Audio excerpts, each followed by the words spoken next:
Just go through these baby steps of pain.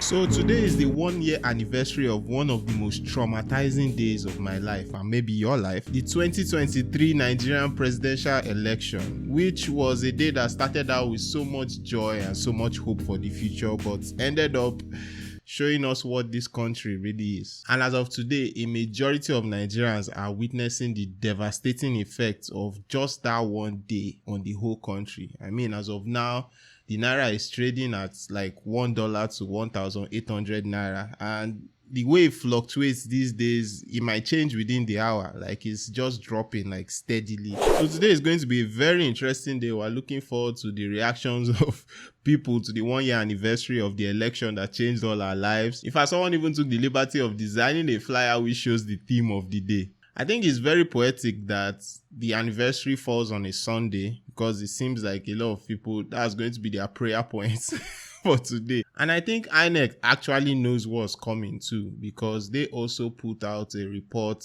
on the 2023 election like 2 days earlier. Like, why else would they wait so long to put out that report? And the report is not even saying anything new. They are basically doubling down on the excuses they gave, after the election. The elections were perfect, but yeah, there was just this tiny little glitch, this technical glitch, but the elections were perfect. I mean, it's so funny, the gaslighting they keep trying to do. Like, how can you in the same vein say that the election was perfect, and at the same vein you are saying there was a technical glitch? Like, do you know the severity of this thing? The IREV results prior to that election, they were signed into law, like they're actually lawful. And you're now saying that a glitch that stopped people from seeing the results on the portal was a tiny error, and it did not affect the outcome of the election. That is really ridiculous, because a lot of us, we only even had any faith in that election because of IREF. And you're saying it's taken away, and at the same time you're saying it was perfect. But from the reactions to their reports, it doesn't seem like anybody is laboring under any delusions anymore. The Nigerian system has gotten so bad lately that is even really annoying to talk about. Honestly, I'd rather talk about something else. I'd rather talk about something like Omale and how it destroyed somebody's relationship. Like, just heartless. The Nigerian economy is falling so bad that even the family of the president is apologizing to Nigerians. Like, they keep asking Nigerians to bear the current hardship that is going to be better, with no solution as to how that's going to happen. Like, Nigerian Customs actually resorted to sharing rice that was seized, like seized rice, sharing it to the public. Not even sharing it for free. Like, they sold these things for a cheaper price, but these are people's seized items, and they sold them to Nigerians and ended up even causing the deaths of some Nigerians. These 25 kilograms of rice that were being shared by Nigerian Customs, they went at 10,000 naira each, which is very cheap. I mean, now it's going for like 80,000 for 25 kilograms. And they were sharing these things, and because of poor planning, and they probably underestimated the level of hunger of Nigerians. People that came to come and take this rice, they ended up being a stampede. Honestly, it sounds like a situation you hear in like wartime. And Nigerian Customs, the whole PR around this thing, they were doing it like they were these benevolent people, like, we're sharing rice, we feel your pain, but we're selling it though. And these were people seized goods. This was seized rice. I really hope that this rice, at least they were certified, edible by NAFDAC, or have they even settled the cases with the people they were seized from? I mean, there's still no sincerity of purpose at this stage, and it's very glaring. Tinubu made this very funny speech where he was asking Nigerians to endure the baby steps of pain. Just go through these baby steps of pain.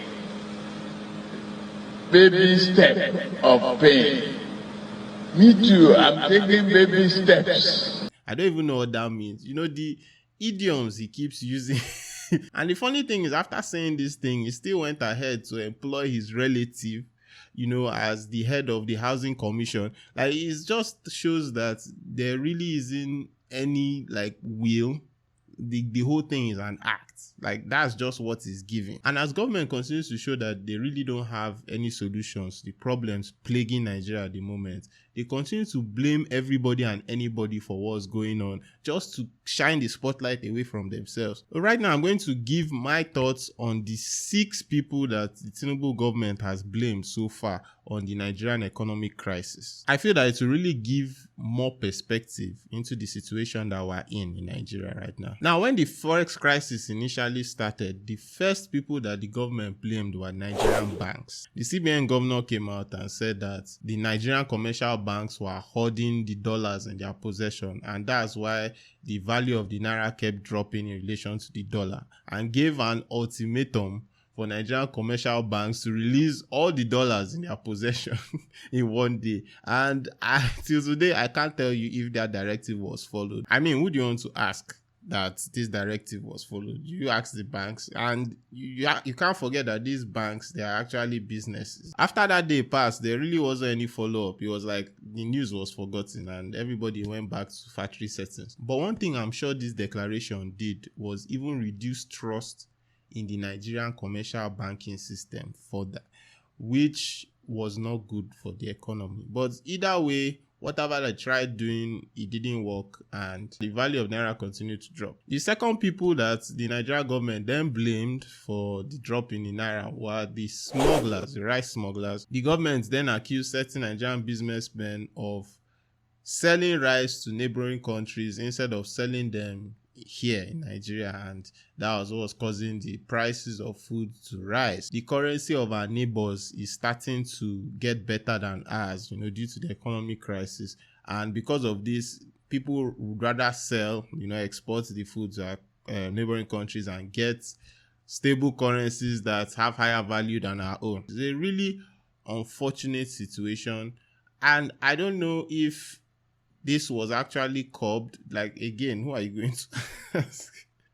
There are a lot of directives like telling these guys that you must sell in Nigeria, do not export.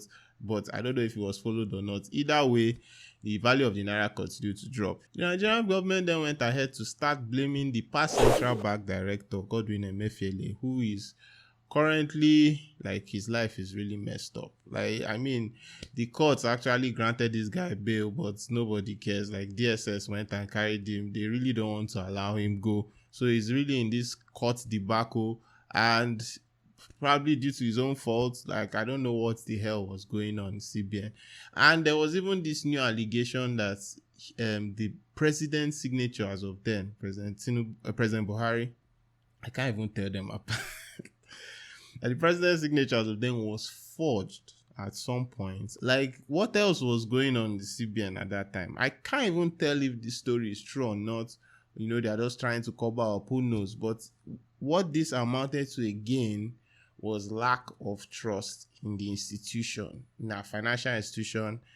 And as a result, the value of the naira continued to drop. And then the government came again and blamed the Bureau de Change Operators that they were the ones that are causing the naira to drop in relation to the dollar. Now, keep in mind that they earlier blamed Nigerian banks for not giving out dollars in their possession. So now they are now blaming the Bureau de Change Operators. And this is not a joke. They actually acted on this. There's videos of where they went to, the popular Bureau de Change Operators in Abuja, where they reside, and they were actually shooting to disperse them. It was like they are treating these guys like terrorists. Did this help?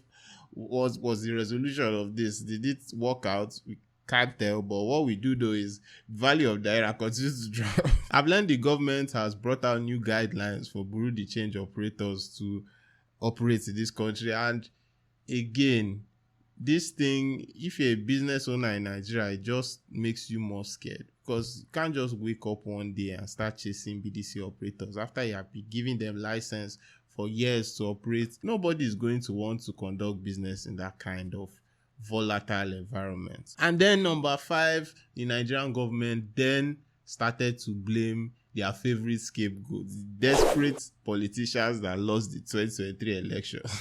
They didn't mention any name, but of course, we know this to mean probably Peter Obi and Atiku. Peter Obi mostly, I'm sure. Now, how exactly these desperate politicians were causing the fall of the naira, they did not explain. Are you saying that these politicians have the power over Nigeria's economy? I don't know, man. The silliness always continues to amaze me. And then finally, number 6, the Nigerian government went ahead to blame cryptocurrency and cryptocurrency exchanges for the fall of the naira against the dollar. And they actually went ahead to act on this. Like, they blocked the operations of some cryptocurrency exchanges in Nigeria, notably Binance, OctaFX. They said, you are the problem with this country, you are the reason why the naira is falling.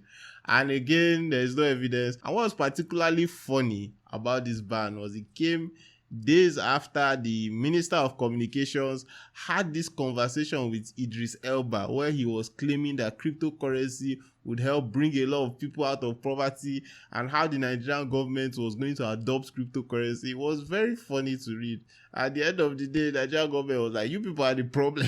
So again, what this shows is like, even within the government, there's conflict of how to handle this situation. Like, it's just a fire brigade approach of blaming everybody else for what's going on and not looking inward. I wonder who the Nigerian government is going to blame next, for the current crisis in the economy. But if I'm going to put my money on something they're going to blame next, I'll probably say social media.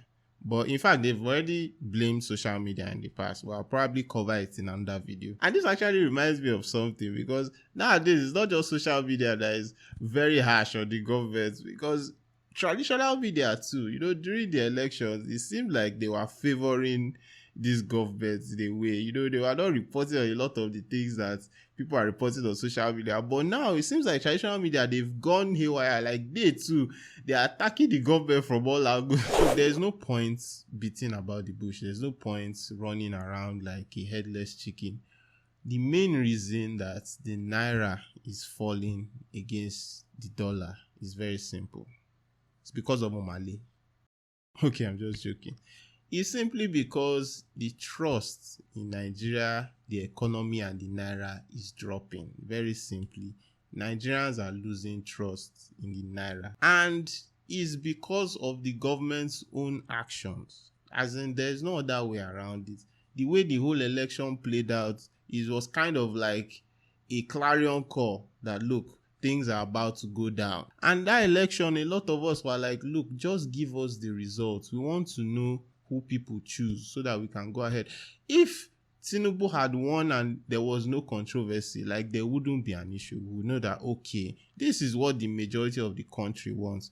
But that whole rigging debacle, I mean, it doesn't make any sense. A lot of people have lost trust in the system. Like, have you seen Tinubu's speeches lately? Nobody is listening to what he's even saying. Like, he's saying all these things.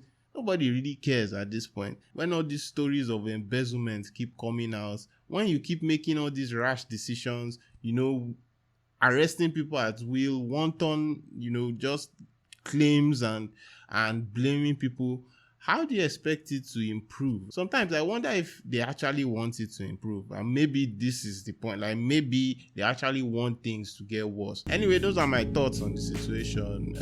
Mr. Mahmoud Yakubu, I hope you are being very prayerful, because they are coming for you in the spiritual realm. Thanks so much for watching. My name is Obi King, and I'll see you guys in the next one.